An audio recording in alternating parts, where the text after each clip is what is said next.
Hey everyone, it's Mad Nomad here to show you my new extension, Consumable Items. So what this extension is going to do is link up your actions page in your inventory. So if you create actions for potions or scrolls and things like that, and it'll automatically delete them from your inventory and warn you and post message to the chat stuff. So here we have a character set up with some items.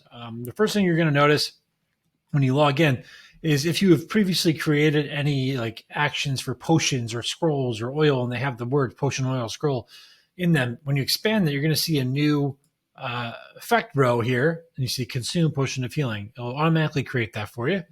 And you're also going to see these two new standard actions here for rations and torches.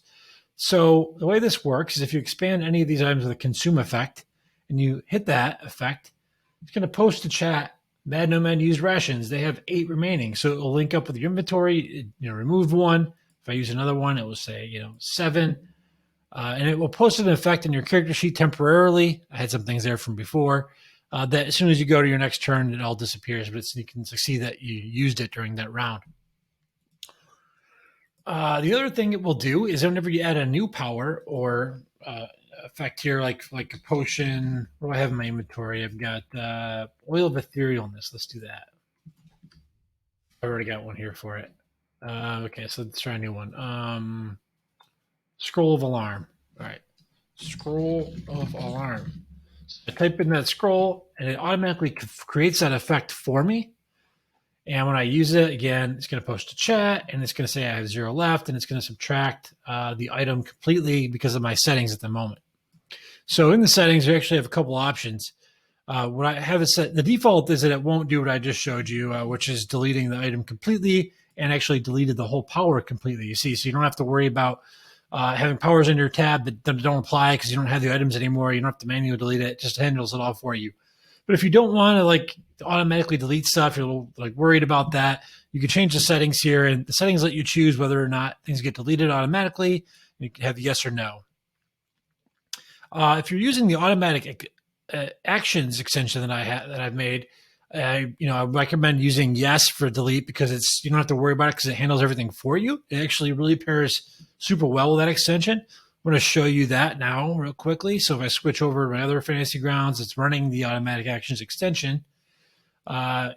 It's automatically, going to create the effects for you, of course, like that's what this thing does. And it'll also pull in the consume ability. So as I add new potions to my inventory and I identify them, and then I go to my actions tab, you're going to see that it automatically created that potion here for me with the consume effect.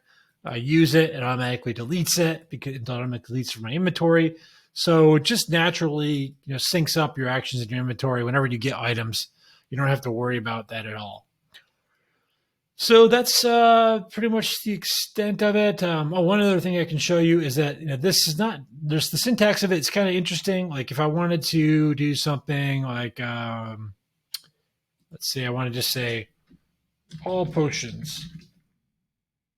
You can manually create your own effects to consume anything you want.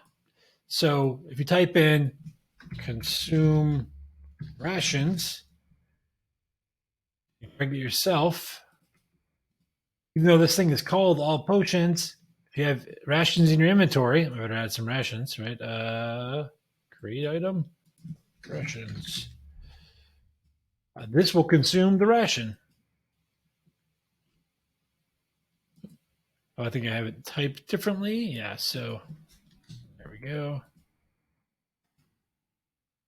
There you go. So it used the rations. So you can, link up, whatever you want using a consume effect, whether it's some kind of other power that consume thing, maybe animate dead. If that consumes a diamond, you could put that next to that spell if you wanted to get that granular. Or if you have just one, you want to have one healing potion action, you could have all the different kinds of potions underneath that. So it's up to you how you want to do that stuff. By default, this is just going to match things with names, but there's a lot of flexibility there. So that's the Consumable Items extension. I hope you guys all enjoy it. Hopefully it makes using potions a lot easier in your games. Thanks.